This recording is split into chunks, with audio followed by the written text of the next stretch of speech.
ಎಲ್ರಿಗೂ ನಮಸ್ಕಾರ. ನನ್ನ ಯೂಟ್ಯೂಬ್ ಚಾನಲ್ಗೆ ಸುಸ್ವಾಗತ. ನನ್ನ ಮೊದಲನೇ ಕನ್ನಡ ವ್ಲಾಗ್ನ ದೇವಸ್ಥಾನದಲ್ಲಿ ಸ್ಟಾರ್ಟ್ ಮಾಡೋಣ ಅಂತ ನಾನು ಹೋಗ್ತಾ ಇದ್ದೀನಿ ಅಬುದಾಬಿಯ ಮೊದಲನೇ ಹಿಂದೂ ಟೆಂಪಲ್. ನಾನಿವತ್ತು ನಿಮಗೆ ಈ ವಿಡಿಯೋನಲ್ಲಿ ಇಲ್ಲಿಯ ಹಿಂದೂ ದೇವಸ್ಥಾನ ಹೇಗಿದೆ, ನಮ್ಮ ದೇವಸ್ಥಾನಗಳ ಥರನೇ ಇದೆಯಾ, ಏನೇನು ರೂಲ್ಸ್ ಆ್ಯಂಡ್ ರೆಗ್ಯುಲೇಷನ್ಸ್ ಇದೆ, ಏನು ವ್ಯತ್ಯಾಸ ಇದೆ ಅಂತ ಈ ವಿಡಿಯೋಲಿ ತೋರಿಸ್ಕೊಡ್ತೀನಿ. ಬನ್ನಿ ನೋಡೋಣ.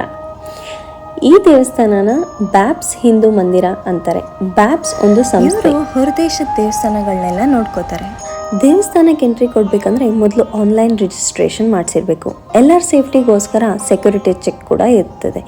ಎಲ್ಲ ಮುಗಿಸ್ಕೊಂಡು ಒಳಗೆ ಬಂದರೆ ನಿಮಗೆ ಕಾಣುತ್ತೆ ಈ 7 ಶಿಖರಗಳು ಹೊಂದಿರುವ ಅಬುದಾಬಿಯ ಹಿಂದೂ ಮಂದಿರ.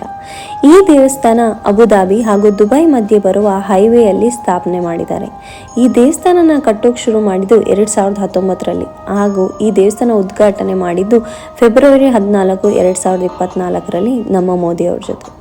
ಮೋದಿಯವರು 2015ರಲ್ಲಿ UAE ವಿಸಿಟ್ಗೆ ಬಂದಾಗ UAE president Mohammed bin Zayed Al Nahyan ಅವರು ಈ 27 ಎಕರೆ ಜಾಗನ ಹಿಂದೂ ಮಂದಿರಕ್ಕೆ ಉಡುಗೊರೆಯಾಗಿ ಕೊಟ್ಟಿರ್ತಾರೆ. ಇಲ್ಲಿಯ ಬಿಸಿಲು ಕಂಟ್ರೋಲ್ ಮಾಡೋಕ್ಕೆ ಈ ದೇವಸ್ಥಾನನ ಕಂಪ್ಲೀಟ್ ಆಗಿ ರಾಜಸ್ಥಾನಿ ಪಿಂಕ್ ಸ್ಟೋನ್ಸ್ ಇಂದ ಮಾಡಿದ್ದು, ನೆಲದ ಮೇಲೆಲ್ಲ ಪೂರ್ತಿ ಇಟಾಲಿಯನ್ ಮಾರ್ಬಲ್ಸ್ ಹಾಕಿದ್ದಾರೆ. ಇಲ್ಲಿಯ ವಿಶೇಷ ಏನಪ್ಪ ಅಂದರೆ ಈ 3 ಕಡೆಯಿಂದ ನೀರು ಬಂದು ಒಂದೇ ಕಡೆ ಸೇರುತ್ತೆ ಹಾಗೆ ಮಾಡಿದ್ದಾರೆ. ಯಾಕಂದರೆ ಇದು ನಮ್ಮ ಗಂಗಾ, ಯಮುನಾ ಹಾಗೂ ಸರಸ್ವತಿ ನದಿಗಳು ಹೇಗೆ ಸೇರುತ್ತೋ ಹಾಗೆ, ಅದಕ್ಕೆ ಇದನ್ನು ತ್ರಿವೇಣಿ ಸಂಗಮ ಅಂತ ಅಂತಾರೆ. ಈ ಮಂದಿರದ ಎತ್ತರ ಬಂದು 108 ಅಡಿ ಹಾಗೂ 262 ಅಡಿ ಲೆಂತ್ ಇದ್ದು 180 ಅಡಿ ಅಗಲವಾಗಿದೆ. ದೇವಸ್ಥಾನ ಸುತ್ತು ಕಂಡುಬರುವ ಶಿಲ್ಪಕಲೆಗಳೆಲ್ಲ ನಮ್ಮ ರಾಮಾಯಣ, ಶಿವಪುರಾಣ, ಭಗವದ್ಗೀತೆ ಹಾಗೂ ಮಹಾಭಾರತದಲ್ಲಿ ಬರುವಂಥ ಪ್ರಸಿದ್ಧ ಪಾತ್ರಗಳು. ನೂರಾರು ಜನ ಶಿಲ್ಪಿಗಳು ಇಲ್ಲಿ ಹಗಲು ರಾತ್ರಿ ಕೆಲಸ ಮಾಡಿ ಕಷ್ಟಪಟ್ಟು ಅತಿ ಸುಂದರವಾಗಿ ಕೆತ್ತಿರುವ ಪ್ರತಿಫಲವೇ ಈ ಹಿಂದೂ ಮಂದಿರ. ಈ ಹಿಂದೂ ಮಂದಿರ ಈಗಂತೂ ಒಂದು ಜನಮೆಚ್ಚಿದ ಸ್ಥಳ ಆಗಿದೆ. ಎಲ್ಲೆಲ್ಲೋ ಬೇರೆ ದೇಶಗಳಿಂದ ನೋಡೋಕೆ ಬರ್ತಾರೆ. ತುಂಬ ಖುಷಿಯಾಗುತ್ತೆ ಹಾಗೂ ಹೆಮ್ಮೆ ಆಗುತ್ತೆ. ಸಂಜೆ ಸೂರ್ಯಾಸ್ತ ಸಮಯದಲ್ಲಿ ಇಲ್ಲಿ ಗಂಗಾ ಆರತಿ ನಡೆಸ್ತಾರೆ. ಯೂಶಲಿ ಗಂಗಾ ಆರತಿನ ನಮ್ಮ ನಾರ್ತ್ ಇಂಡಿಯಾದಲ್ಲಿ ಗಂಗಾ ತೀರದಲ್ಲಿ ಮಾಡ್ತಾರೆ. ಅದೇ ರೀತಿ ಈ ಹಿಂದೂ ಮಂದಿರದಲ್ಲಿ ಕೂಡ ದಿನಕ್ಕೆ 2 ಸಲ ಮಾಡ್ತಾರೆ. ಒಂದು ಸಂಜೆ 6:45ಗೆ ಹಾಗೂ ಸಂಜೆ 7:30ಕ್ಕೆ. ನಾನು ಹೋದಾಗ ಸಂಜೆ ಎಲ್ಲರಿಗೂ ಗಂಗಾ ಆರತಿಗೋಸ್ಕರ ಈ ರಿಯೂಸಬಲ್ ದೀಪ ಕೊಟ್ಟಿದ್ರು. ಈ ಥರ ಮಾಡೋದ್ರಿಂದ ಎಷ್ಟೋ ವೇಸ್ಟ್ ಕಮ್ಮಿ ಆಗುತ್ತೆ.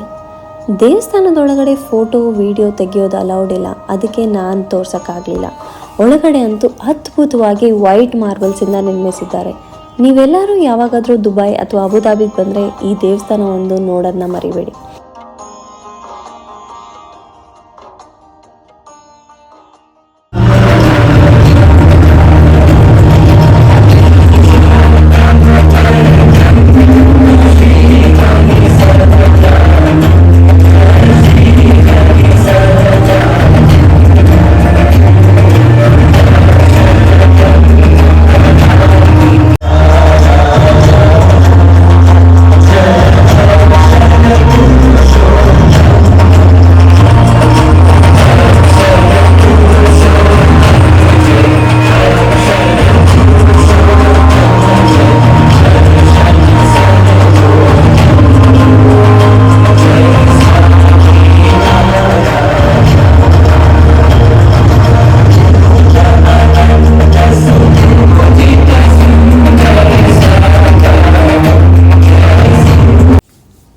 ನೀವು ಈ ದೇವಸ್ಥಾನಕ್ಕೆ ಬರಬೇಕಂದ್ರೆ ಡ್ರೆಸ್ ಕೋಡ್ ಫಾಲೋ ಮಾಡಬೇಕು. ಡ್ರೆಸ್ ಕೋಡ್ ಅಕಸ್ಮಾತ್ ಸರಿ ಇಲ್ಲ ಅಂದರೆ ನಿಮ್ಗೆ ಈ ಥರ ಬ್ಲೂ ಕಲರ್ ಶಾಲ್ ಕೊಡ್ತಾರೆ, ಹೊತ್ಕೋಬೇಕಾಗುತ್ತೆ.